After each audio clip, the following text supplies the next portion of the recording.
What's up, all you Kevins? Look at this thing. This is Pro Tour Fox. I'm here with the owner, Andrew, and this is gonna make my day better doing a video on this Mustang, because this is a Foxbody I think 2 and 3 rungs above most out there, including everyone I've ever seen. This guy, Andrew, has taken this to the next level and the stuff he's done to it. So we're gonna get him on here. We're gonna talk all about it. What motivated you to do this? Yeah, Lance, thank you so much. Thanks for taking the video of the car. I really appreciate it. Absolutely. So growing up, my dad had several Mustangs. One that I fell in love with was a '85 Mustang. And my dad always wanted it to be my first car. And my mom would have nothing of it. I've been in automotive for, I think, almost 12 years now. And I've built a lot of great relationships with manufacturers who have really helped step up and help me get parts for this car. So without them, this car definitely wouldn't be possible at all. One of my favorite parts is the engine. So this is a 427 cubic inch. It's based on 351 Windsor motor. Of course, I'm fitting it under the stock hood, which is pretty difficult to do. So there's a lot of little things to get it to fit. So the engine itself, it has drop solid motor mounts, 1-inch drop motor mounts. I have 1/4-inch K-member spacers. I also had to modify the hood in a couple places to get the that cool intake to fit. The intake is a factory '85 Mustang intake, so that's what you'd find on a factory '85 302. I love it because you've kept that dual snorkel look set up. Yeah, exactly. While having something completely different going on. So keeping it as you know, reminiscent of a early Mustang, but still having a ton of custom touches. So you've obviously shaved everything. Everything possible I could shave, I did. One of my favorites is the windshield wiper modification. That's all shaved and tucked under the driver fender, so you don't see it in the engine bay. There's so many cool touches to the engine bay. It took so much time to shave it all and make it right. And a lot of things I've taken and asked other people. One of my favorite mods is I'll call it the John Brooks special inside the engine bay to hide the back of the headlight buckets, or these custom fab pieces of metal. So you won't find that in most any other car. Very cool. See all the wiring and such. And you're running twin Torque Storm Superchargers. I haven't seen this setup on a Foxbody before, I don't think. Tell us about this. Yeah, the Torque Storm setup is really interesting. So you buy it from them as a complete front end accessory drive. So you get the dual superchargers and all the accessories. And they've done a beautiful design in making it all work. They have a single bigger supercharger setup, and then they also have the twin setups. So I'm super happy with it. It bolted up really easily. That is amazing. So this 427 twin supercharged crazy motor is rocking what type of horsepower numbers? Because I know people are going to be wanting to ask. Yeah, I haven't dynoed the car yet, but we're estimating about 800 wheel horsepower, pretty conservatively. That is fantastic. All right, so tell me about this paint. Yeah, the paint is AkzoNobel Sikkens, and this is their AkzoNobel's highest line of paint. It's actually just painted black, but there is a ton of blue pearl in the paint, which gives it a really cool effect. So occasionally you'll see it. It has a color changing property from blue to black. And there's so much pearl in it, it does look metallic. Yeah. So got some custom wheels.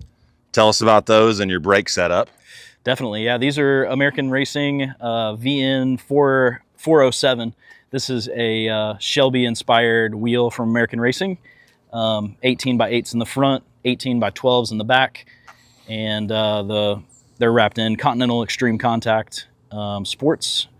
The brakes are one of Willwood's biggest brake choices that I could fit.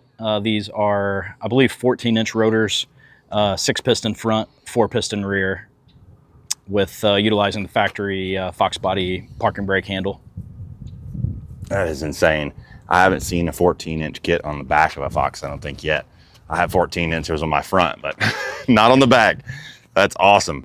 All right, so tell us, this thing's obviously Sitting pretty low. So the front is the RideTech short long arm system, the SLA kit, with their shockwave unit.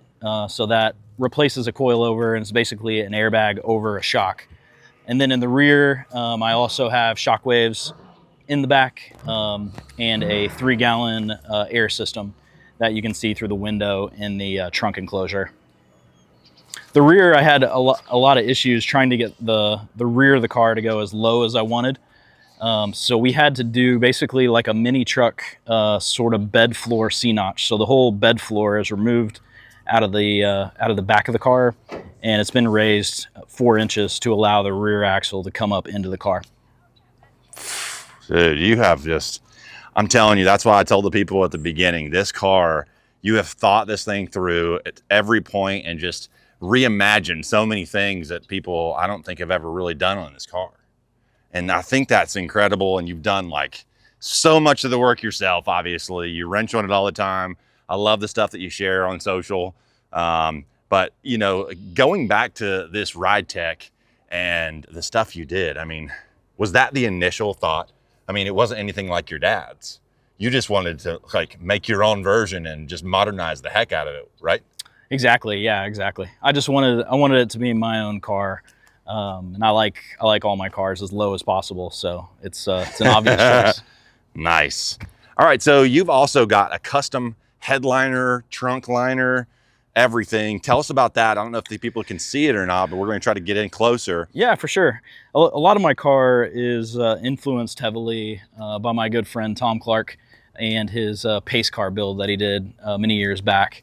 So I recall reading in the forums, he did his entire car build in the forums like before social media was really there. So every panel inside the car has been wrapped in leather. So this is from my friend's Apex Leather. All of the panels have stitching in all of the accent areas. I mean, guys, even the headliner is wrapped in leather.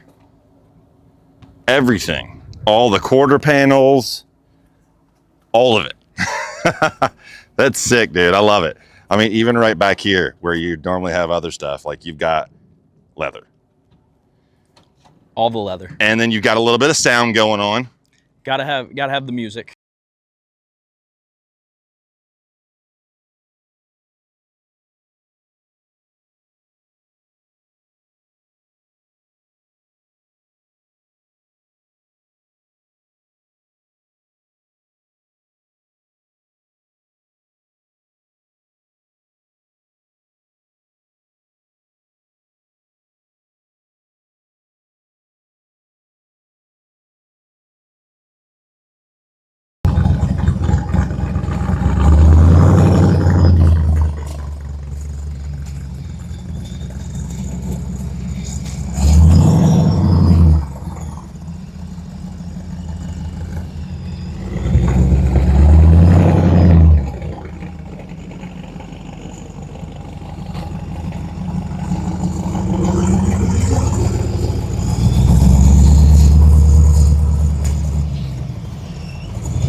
Hey, what's up, man? How are you?